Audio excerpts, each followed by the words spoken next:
नमस्कार किसान साथियों, मैं हूं अजय यादव किसान समाधान यूट्यूब चैनल से।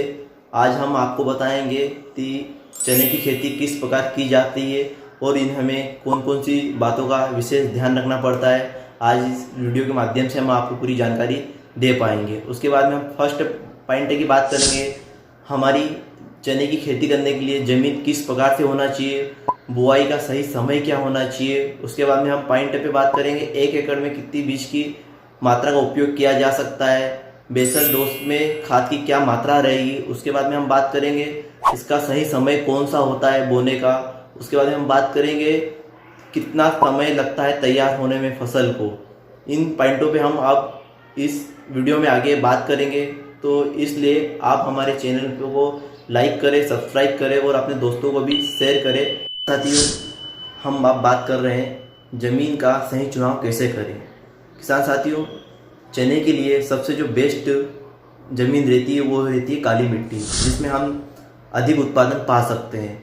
और उसके बाद में हम बात करते हैं लाल मिट्टी और हल्की मिट्टी की बात करते हैं। इनमें क्या होता है, अधिकतर जो उत्पादन होता है इसमें भी उत्पादन अच्छा रहता है, लेकिन जो काली मिट्टी का उत्पादन रहता है उसमें और इसमें डिफरेंस 1 से 2 कुंटल प्रति एकड़ का इसमें डिफरेंस रहता है, जो कि इसमें उत्पादन में हमें कमी मिलेगी। और काली मिट्टी का जो हम खेत में जहाँ पे चने की खेती करेंगे वहाँ पे आपको 1 से 2 कुंटल का उत्पादन अधिक मिलेगा। तो इसलिए डॉलर चने की खेती करने के लिए हमें सबसे बेस्ट ज़मीन का उपयोग करना चाहिए, जो कि काली मिट्टी का उपयोग हम कर सकते हैं।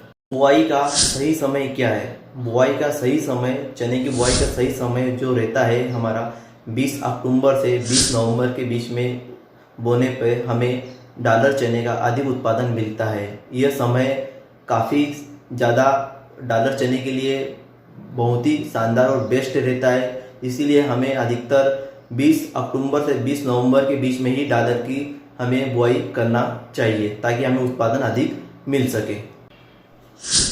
किसान साथियों, जैसे ही हमने आपको जो जानकारी दी उसके अनुसार 1 एकड़ में बीज की मात्रा कितनी ले, इस पे भी हमें विशेष ध्यान देना पड़ेगा।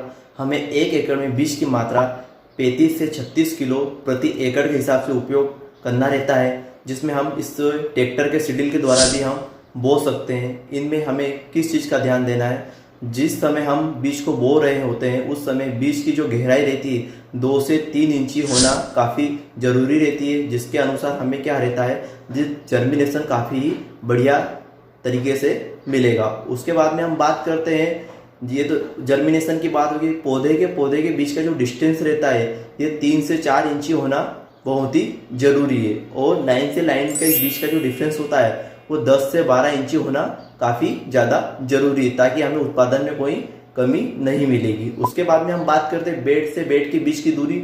बेड से बेड के बीच की दूरी हमें 4.5 फीट से 5.5 फीट के लगभग हमें बेड की दूरी को हम तय कर सकते हैं। यह होने पर हमें उत्पादन अधिक मिलेगा, इसलिए हमें इन चीज़ों का विशेष ध्यान देना जरूरी है। किसान साथियों, अब हम बात कर रहे हैं हम बेसल डोज में खाद की मात्रा क्या दे सकते हैं। हम बेसल डोज में हम प्रति एकड़ के हिसाब से 1 बोरी DAP दे सकते हैं। उसके बाद में ग्रोटेक कंपनी का आता है, ग्रो न्यूट्री का किट आता है, जो कि 28 किलो प्रति एकड़ के हिसाब से रहता है। इसके डालने से क्या रहता है, इसमें बैक्टीरिया, माइक्रोराजा और माइक्रोन्यूटन भी सब कुछ कंप्लीट है, जो कि काम्बो किट के नाम से आता है मार्केट में। ग्रो न्यूट्री का किट के नाम से यह मार्केट में अवेलेबल है। और DAP जो रहेगी वो भी आपके पास अवेलेबल रहेगी। इसी का उपयोग 1 एकड़ में 28 किलो ग्रो न्यूट्री का किट और DAP का उपयोग 1 एकड़ के हिसाब से अवश्य उपयोग करें। साथियों, डॉलर की चने की खेती करने में मेन विशेष ध्यान पानी का ही देना पड़ता है, जो कि सिंचाई का मेन, जिस व्यक्ति ने सिंचाई का इसमें विशेष ध्यान नहीं दिया वो उत्पादन में कहीं ना कहीं हम आगे पीछे हो सकते हैं। सिंचाई का किस प्रकार से इसमें ध्यान देना है, जिस हिसाब से हमारी क्रॉप के ऊपर जब फूल की अवस्था बनती है उस समय तक, उसके बाद में हमें कोई उसमें पानी का उपयोग नहीं करना है।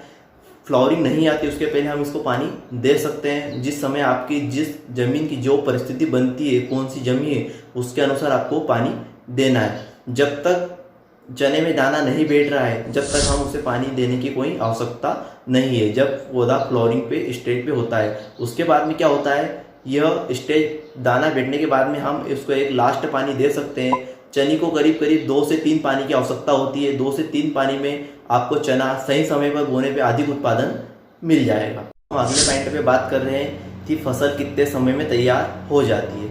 तो किसान साथियों, जो डालर की जो हमारी जो फसल है यह डिपेंड करता है मिट्टी के ऊपर, कौन सी मिट्टी है उसके अनुसार फसल की समय तय होता है। काली मिट्टी की हम बात करते हैं, काली मिट्टी में 110 दिन से 125 दिन के बीच में हमारी फसल तैयार हो जाती है। उसके बाद में हम बात करते हैं लाल मिट्टी की। लाल मिट्टी में 110 दिन से 115 से 20 दिन के अंदर हमारी फसल तैयार हो जाती है। इसी प्रकार से मिट्टी के ऊपर डिपेंड करता है, 10 से 15 रोज का डिफरेंस आगे पीछे रहता है, लेकिन